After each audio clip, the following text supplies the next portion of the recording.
Welcome to ప్రజా television news బులెటిన్లో ముందుగా హెడ్లైన్స్. బీఆర్ఎస్ 26వ ఆవిర్భావ దినోత్సవ వేడుకల్లో రామగుండం మాజీ ఎమ్మెల్యే కోరుకంటి.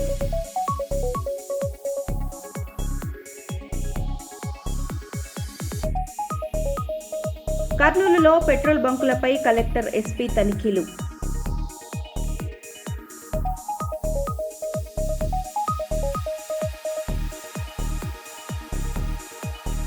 ఖానాపురంలో జైళ్ల శాఖ పెట్రోల్ బంక్ ప్రారంభం.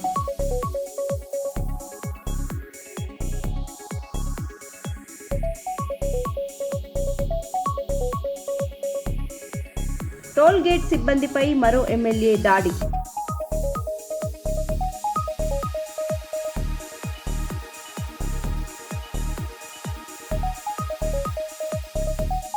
తిరుపతి జిల్లా సచ్చివేడు శ్రీ సిటీలోని ఈప్యాక్ పరిశ్రమలో భారీ అగ్ని ప్రమాదం.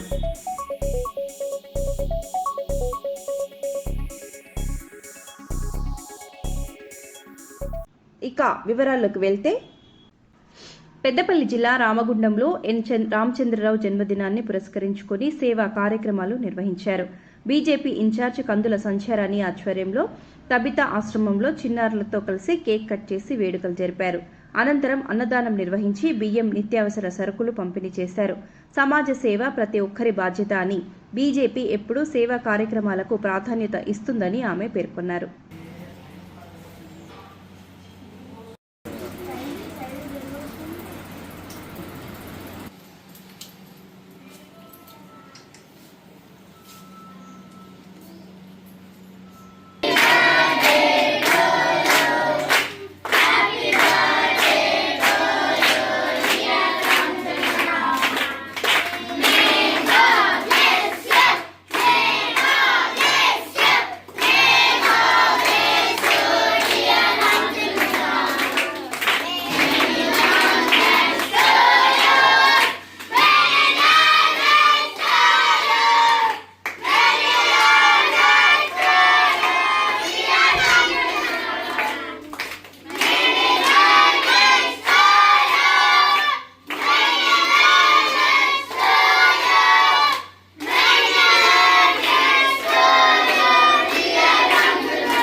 భారతీయ జనతా పార్టీ మండల అధ్యక్షులు ముండపోయిన భూమన్న గారు, బొడగుండు సుభాష్ గారు, మేరుగు నరేష్ గారు, సీనియర్ నాయకులు తాడగుండ నరసన్న గారు, సిల్వేరు కుమార్, మహేందర్, శ్రీకాంత్, లలిత్ భాయ్, ఇంకా మిత్రులందరికీ హృదయపూర్వకంగా ధన్యవాదాలు.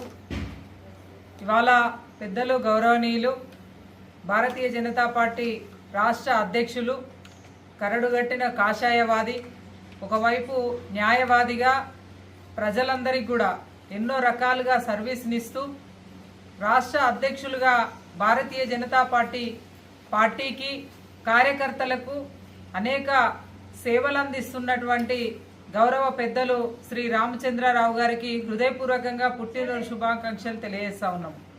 మరి వారి పుట్టినరోజు సందర్భంగా రామగుండం తబితా ఆశ్రమంలో పిల్లలందరికీ కూడా వాళ్ళకి సంబంధించినటువంటి బియ్యం, అలాగే నిత్యావసర సరుకులని అందజేస్తూ పిల్లలందరి మధ్య ఈరోజు వారి పుట్టినరోజు వేడుకలు నిర్వహించుకోవడం నిజంగా కూడా చాలా సంతోషకరంగా భావిస్తూ ఉన్నాము. ప్రతి కార్యకర్త కూడా ఆదర్శంగా తీసుకోవాల్సినటువంటి వ్యక్తి. ఎందుకంటే చాలా ఏళ్ళుగా కాషాయం జెండాని విడవకుండా పార్టీ కోసం అహర్నిశలు కూడా కృషి చేస్తూ అందరికీ కూడా ఆదర్శంగా నిలిచేటువంటి మహోన్నతమైనటువంటి వ్యక్తి పెద్దలు గౌరవనీయులు రామచంద్రరావు గారు. వారు ఈరోజు రాష్ట్ర అధ్యక్షులుగా ఉండడం అనేది నిజంగా కూడా అందరికీ కూడా గర్వకారణంగా మేము భావిస్తూ ఉన్నాము. వారేదైతే ఒక కమిట్మెంట్ తోటి పార్టీకి సేవలు అందించిండ్రో వారి సేవల్ని గుర్తించి ఈరోజు పార్టీ వారికి అధ్యక్షులుగా బాధ్యతలను అప్పచెప్పింది. మరి అప్పటి నుండి ఇప్పటి వరకు కూడా అలుపెరుగని పోరాటం చేస్తూ మరి ఇప్పుడు ఉన్నటువంటి ప్రభుత్వం చేస్తున్నటువంటి అనేక విధ్వంసాలను కావచ్చు, ప్రజా వ్యతిరేక విధానాలను కావచ్చు ఎండగడుతూ ఎప్పటికప్పుడు కూడా అందరినీ సమాయత్వం చేస్తూ మరి పార్టీని ముందుకు తీసుకెళ్తున్నటువంటి క్రమంలో వారికి నిజంగా కూడా భగవంతుడు నిండు నూరేళ్లు ప్రసాదించాలని మనస్ఫూర్తిగా మేమంతా కూడా ఆకాంక్షిస్తూ ఉన్నాం. ఇంకా ఎన్నో ఇలాంటి పుట్టినరోజులు జరుపుకోవాలి. అదేవిధంగా ఉన్నతమైనటువంటి పదవులు వారు భవిష్యత్తు లోపల పొందాలని మనస్ఫూర్తిగా కోరుకుంటూ మరి పిల్లలందరికీ కూడా ఈరోజు పుట్టినరోజు సందర్భంగా పిల్లలందరికీ ఈ రకంగా మేము సర్వీస్ని ఇవ్వడం అనేది నిజంగా కూడా చాలా సంతోషకరంగా భావిస్తూ మరి ఇంకా కూడా భవిష్యత్తు లోపల వారి సేవలు ఎన్నో కార్యకర్తలకు పార్టీకి ఉండాలని మనస్ఫూర్తిగా ఆకాంక్షిస్తూ మరొకసారి రామగుండం భారతీయ జనతా పార్టీ నుండి వారికి హృదయపూర్వకంగా పుట్టినరోజు శుభాకాంక్షల్ని తెలియజేస్తా ఉన్నాం. భారత్ మాతాకి భారత్ మాతాకి అజీజ్ ఓ 2040 ప్లాస్టిక్ ఫ్రీ అంతర్జాతీయ స్వచ్ఛంద సంస్థ ఆధ్వర్యంలో కర్నూలు ప్రభుత్వ ఆసుపత్రిలో ప్లాస్టిక్ వాడకంపై అవగాహన సదస్సు నిర్వహించారు. ఈ సదస్సుకు డీఎస్పీ మెహబూబ్ బాషా, డాక్టర్ కిరణ్, డాక్టర్ సృజన, సావిత్రిబాయి తదితరులు పాల్గొన్నారు. ఈ కార్యక్రమంలో డీఎస్పీ మెహబూబ్ బాషా మాట్లాడుతూ ప్లాస్టిక్ వాడకాన్ని మన ఇంటి నుంచే మొదలుపెట్టి తగ్గించుకోవాలని సూచించారు. ప్లాస్టిక్ చౌకగా మరియు సౌకర్యవంతంగా ఉన్నప్పటికీ దాని వ్యర్థాలు విపరీతంగా పెరిగి పర్యావరణాన్ని ప్రమాదంలో పడేస్తుందన్నారు. ప్లాస్టిక్ కాలుష్యాన్ని అంతం చేయడానికి మరియు భూమిని రక్షించడానికి యువత ముందుకు రావాలని కోరారు. మరి అలాగే డిఎస్పీ భాషా గారిని మనమంతా చప్పట్లతో స్వాగతిద్దాం. మరి అలాగే నర్సింగ్ సూపరింటెండెంట్ సావిత్రిబాయి గారిని మనమంతా చప్పట్లతో స్వాగతిద్దాం.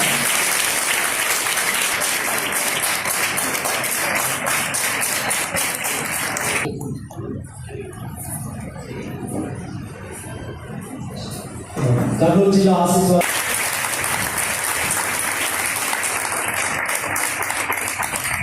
ఆశీస్ వాయిక ప్రతినిధి పవన్ గారు సన్మానం చేస్తారు.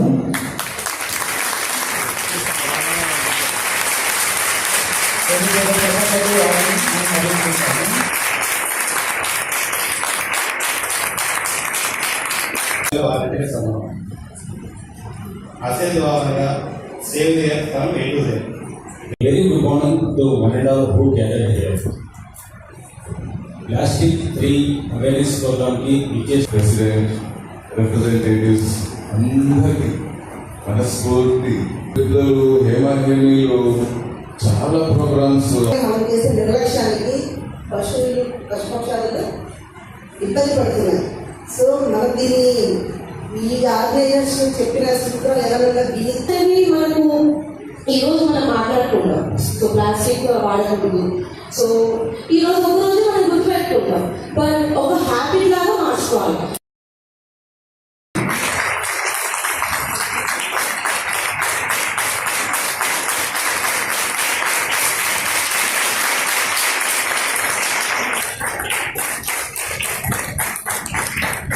ధన్యవాదాలు సార్.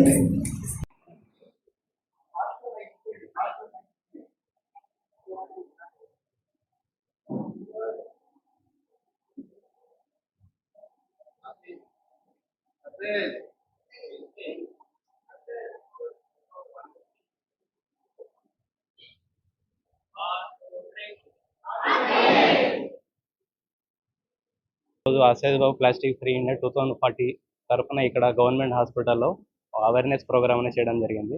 ఇక్కడ గవర్నమెంట్ మేనేజ్మెంట్ హాస్పిటల్ మేనేజ్మెంట్ వాళ్ళు అలాగే చాలా సహకరించి ప్రోగ్రామ్ చేయడానికి అనుమతించారు.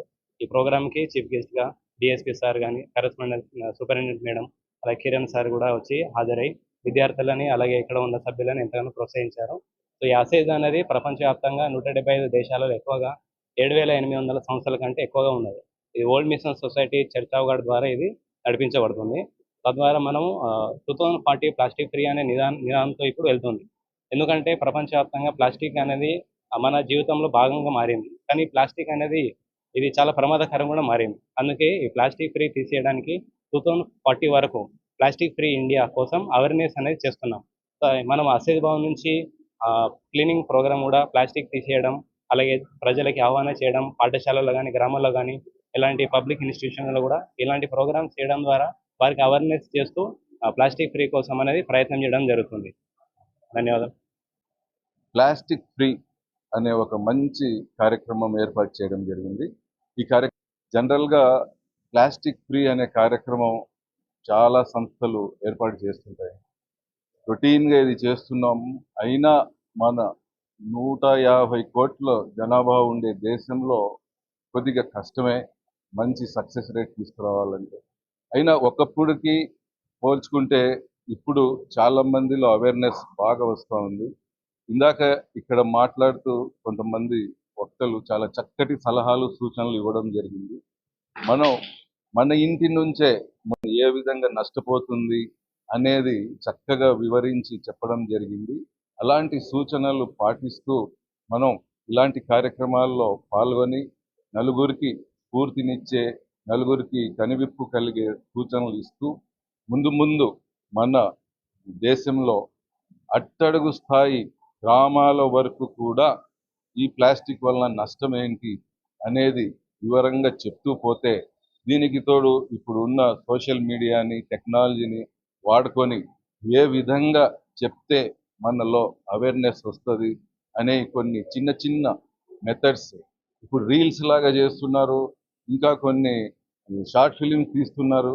అలాంటివి బాగా ఆలోచించి మంచి కాన్సెప్ట్తో చిన్న షార్ట్ టైంలో ఎక్కేలాగా అలాంటి రీల్స్ షార్ట్ ఫిలిమ్స్ కూడా తీస్తూ వాటి ద్వారా కూడా ఈ ఉపయోగాలు చెప్తూ ఇలాంటి సంస్థలు మన ఏసేజ్, చర్చ్ ఆఫ్ గాడ్ సభ్యులు ఇలాంటి ఎన్జిఓస్ వాళ్ళ సలహాలు కూడా తీసుకొని చేస్తే గిన కొంతవరకు మనం సమాజానికి మంచి చేసే వాళ్ళం అవుతామని కోరుకుంటూ మరొక వరంగల్ జిల్లా నర్సంపేట నియోజకవర్గంలో భారత రాష్ట్ర సమితి 26వ ఆవిర్భావ దినోత్సవ వేడుకలు ఘనంగా నిర్వహించారు. పార్టీ అధికార ప్రతినిధి రవీందర్రావుతో ఆధ్వర్యంలో కార్యకర్తలకు స్వీట్లు పంపిణీ చేశారు. ఈ సందర్భంగా పార్టీ మళ్లీ అధికారంలోకి రావాలని, ప్రభుత్వ లోపాలపై సమిష్టిగా పోరాడాలని ఆయన పిలుపునిచ్చారు. కార్యక్రమంలో పార్టీ శ్రేణులు పెద్ద సంఖ్యలో పాల్గొన్నారు.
పెద్దపల్లి జిల్లా గోదావరిఖనిలోని టీబీజీకేఎస్ కార్యాలయంలో భారత రాష్ట్ర సమితి ఆవిర్భావ దినోత్సవం నిర్వహించారు. ఈ సందర్భంగా వర్కింగ్ ప్రెసిడెంట్ మాదాసు రామమూర్తి గులాబీ జెండా ఎగరవేసి ప్రసంగించారు. సింగరేణి కార్మికులు ఐక్యంగా పోరాడి సంస్థను కాపాడాలని పిలుపునిచ్చారు. మెడికల్ బోర్డులు కారుణ్య నియామకాలపై ప్రభుత్వాన్ని విమర్శించారు. కార్యక్రమంలో కార్మిక నాయకులు పాల్గొన్నారు. 4 కోట్ల ప్రజల ఆకాంక్షకు అనుగుణంగా ఇవాళ సీమాంధ్ర రాజకీయ పెత్తందారితనానికి వ్యతిరేకంగా తన ప్రాణాలని లెక్క చేయకుండా పోరాడి తెలంగాణ రాష్ట్ర కళను నెరవేర్చినటువంటి పార్టీ టీఆర్ఎస్ పార్టీ. ఆ పార్టీ 26వ ఆవిర్భావ దినోత్సవం సందర్భంగా తెలంగాణ బొగ్గని కార్మిక సంఘం కేంద్ర కార్యాలయంలో ఇవాళ జెండా ఆవిష్కరణ చేయడం జరిగింది. కేసీఆర్ ఏ లక్ష్యం కొద్ది అయితే ఇవాళ నీళ్లు, నిధులు, ఉద్యోగాల మేరకు ఇవాళ సింగరేణిని రక్షించుకోవాలని, తెలంగాణను అభివృద్ధి పరచుకోవాలని నినాదంతో ముందుకొచ్చిండో ఆ ఆశయ సాధన కోసం, ఆ లక్ష్య సాధన కోసం ఇవాళ నిరంతరం కృషి చేసి 20,000 మంది కార్మికులు మాత్రమే ఉండేటువంటి సింగరేణి కాలనీ సంస్థను ఇవాళ 40,000 కార్మికులతో కలకడలాడే విధంగా చేసింది ఇవాళ బీఆర్ఎస్ పార్టీ, కేసీఆర్ గారి నాయకత్వం. అటువంటి సింగరేణి సంస్థను పొందబెట్టడానికి ఇవాళ రేవంత్ రెడ్డి, ఇవాళ చంద్రబాబు నాయుడు శిష్యుడు ఇవాళ కాంగ్రెస్ పార్టీ ముసుగులో ఇవాళ ఈ రాష్ట్రాన్ని ముఖ్యమంత్రిగా ఉండి ఇవాళ సింగరేణి సంస్థను దెబ్బతీయడానికి ఇవాళ కార్మికులకు కారుణ్య నియామకాలను రద్దు చేసి ఇవాళ తెలంగాణ ప్రజలకు ఉపాధి అవకాశాలు లేకుండా చేస్తున్నారు. దీనికి వ్యతిరేకంగా అవిశ్రాంతంగా టీపీజీకేఎస్ పోరాడుతుంది. సింగరేణి కార్మికులకు వారసత్వ ఉద్యోగాలు ఇచ్చేంత వరకు కొట్లాడి ఇవాళ ఈ సింగరేణి సంస్థను కాపాడుకుంటుంది. కొత్త బొగ్గు గనులు ఇచ్చేంత వరకు ఇవాళ రాష్ట్ర ప్రభుత్వం 58,000 కోట్ల రూపాయల బకాయి ఉన్నది సింగరేణి సంస్థకు. ఆ బకాయిలను తక్షణమే విడుదల చేసి సింగరేణి పరిశ్రమను ఆదుకోవాలని, అందుకోసం ప్రతి గులాబీ సైనికుడు ఈ రాష్ట్ర ప్రభుత్వం పైన, రేవంత్ రెడ్డి నిరంకుశ పాలన పైన, కోల్బెల్ట్ ఎమ్మెల్యేల దుర్మార్గం పైన పోరాడడానికి సర్వదా సిద్ధంగా ఉన్నారు.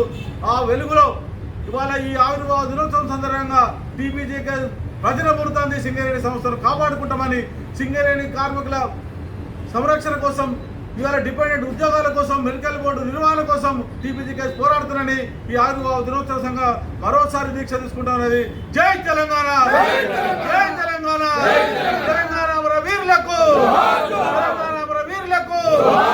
మెడికల్ బోర్డును, మెడికల్ బోర్డును, మెడికల్ బోర్డును, సింగరేణి సంస్థను, సింగరేణి సంస్థను, సింగరేణి బకాయిలను, సింగరేణి బకాయిలను. జై తెలంగాణ,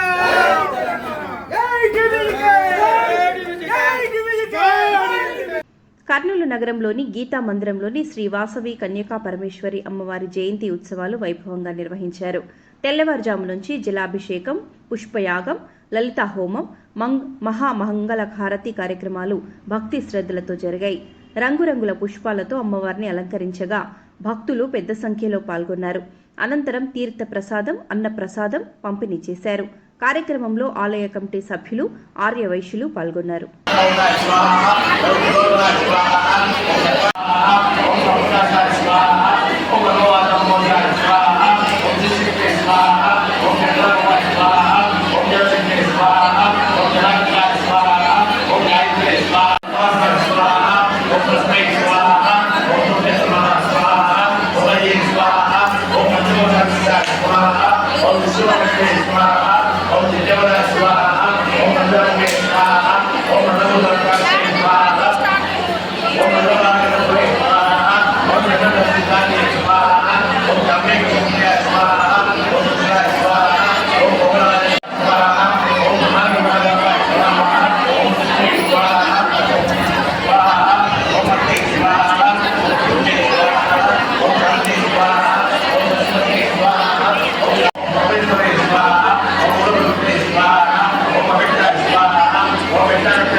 అమ్మవారి ఈరోజు అమ్మవారి జయంతి కాబట్టి ప్రతి సంవత్సరము ఇదే విధంగా మేము చేస్తూ ఉంటాము. ప్రతి సంవత్సరము ఈసారి ప్రత్యేకంగా పుష్పయాగము అమ్మవారికి, తర్వాత లలితా సహస్రనామాలతోటిగా హోమాలు కూడా చేస్తున్నాము.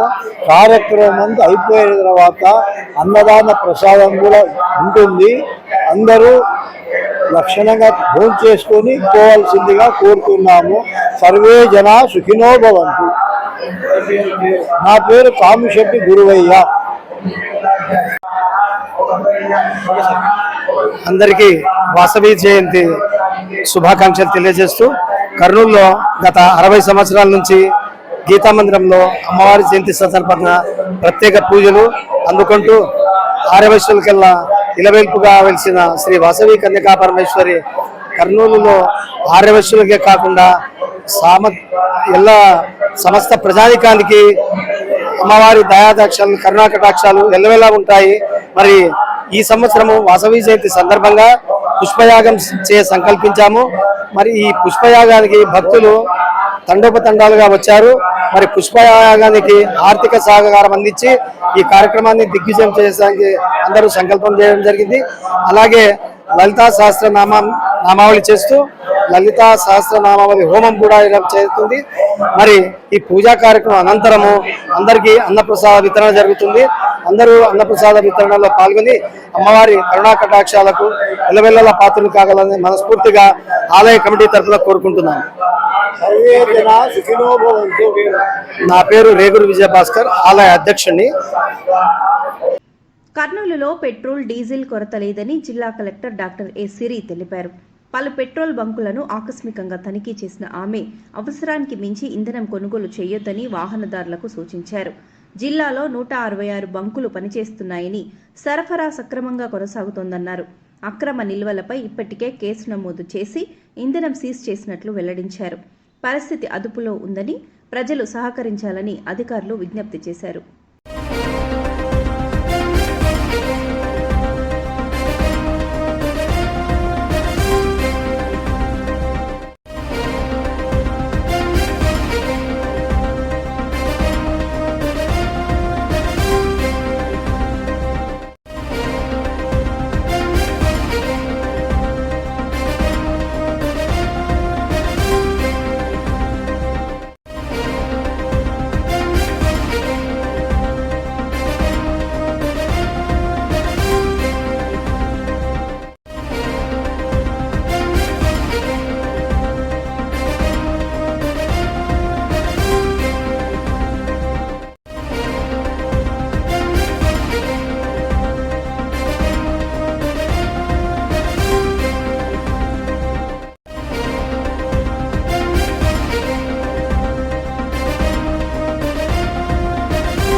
ఖమ్మం జిల్లాలో మనకి పెట్రోల్ బంక్ డీజిల్ కలిపి మొత్తం 166 బంక్స్ ఉన్నాయి. ఇప్పుడు ఇక్కడ విశ్వనాథం పెట్రోల్ బంక్ కి వచ్చాము. పెట్రోల్ బంక్ జంక్షన్ లో మొత్తానికి ఈ లాస్ట్ 3 days నుంచి చూసుకుంటే ఇవాళ కొంచెం క్రౌడ్ అయితే తగ్గింది. ఎందుకంటే సోషల్ మీడియాలో మెయిన్ గా చాలా మంది పెట్రోల్ లేదు, డీజిల్ లేదు, మనం స్టోర్ చేసుకోవాలి, మనం ట్యాంక్ చేసుకోవాలి అని ఒక దీంతో లాస్ట్ 2 days 3 days న్యూస్ కట్టి మొత్తం నింపుకున్నారు. ఇప్పుడైతే మాకు క్రౌడ్ తగ్గింది. బికాస్ ప్రెస్ కాన్ఫరెన్స్ కూడా పెట్టి ఈ పెట్రోల్ అండ్ డీజిల్ సప్లై అయితే ప్రాబ్లం ఏమీ లేదు. ఇది ఆర్టిఫిషియల్ గా ఒక షార్టేజ్ క్రియేట్ అయింది. ఎందుకంటే ఎక్కువగా కొట్టేసుకోవడం ఫ్యూయల్ ట్యాంక్స్ లో నింపుకోవడం వల్ల, అలాగే బ్యారెల్స్ క్యాన్స్ లో కూడా నింపేవాళ్ళు, అదంతా కూడా స్టాప్ చేసాము. ఇప్పుడు కూడా ఒక 15 కేసెస్ ఆల్రెడీ బుక్ చేసి ఒక 150 litres diesel and 200 litres petrol కూడా సీజ్ చేయడం జరిగింది. ఖచ్చితంగా సిచ్యువేషన్ ఇస్ అండర్ కంట్రోల్. ఇప్పుడు కూడా మార్నింగ్ హెచ్పిసిఎల్, ఐఓసిఎల్ అండ్ కానీ సేల్స్ ఆఫీసర్స్ తో మాట్లాడడం జరిగింది. మొత్తంగా టోటల్ గా ఒక 95 to 100 లోడ్స్ మనకి ఈవినింగ్ వచ్చే అవకాశం ఉంది. ఆల్రెడీ 12 o'clock కూడా కొన్ని లోడ్స్ వస్తూ ఉన్నాయి. బై ఈవినింగ్ చాలా వరకు స్టాక్ వచ్చేస్తుంది. ఇప్పుడైతే చూసుకుంటే 166 బంక్స్ లో 42 బంక్స్ ఖాళీ అయినాయి. సో ఇప్పుడు మళ్ళీ ప్రెషర్ పెరగకుండా మేము కూడా కస్టోడియన్ ఆఫీసర్స్ ని డిఆర్ఓస్ ఎస్పీ సార్ కూడా పోలీస్ సైడ్ నుంచి పోలీసులు పెట్టడం జరిగింది. ఏదైనా సరే చాలా వరకు ఈ యాక్టివిటీస్ అన్ని కూడా ఏదైతే ఫుల్ ట్యాంక్స్ చేయకుండా కొంచెం లిమిట్ చేస్తూ ముఖ్యంగా హాస్పిటల్స్ కి వాళ్ళకి ఇబ్బంది లేకుండా చూసుకుంటూ వీఆర్ అబ్జర్వింగ్ ద సిచ్యువేషన్. ఇప్పుడైతే కొంచెం క్యూ అవి కూడా కొంచెం తగ్గినాయి. రోడ్స్ వచ్చిన తర్వాత ఖచ్చితంగా సిచ్యువేషన్ అండర్ కంట్రోల్. మరో బులెటిన్లో మళ్ళీ కలుద్దాం. Stay tune.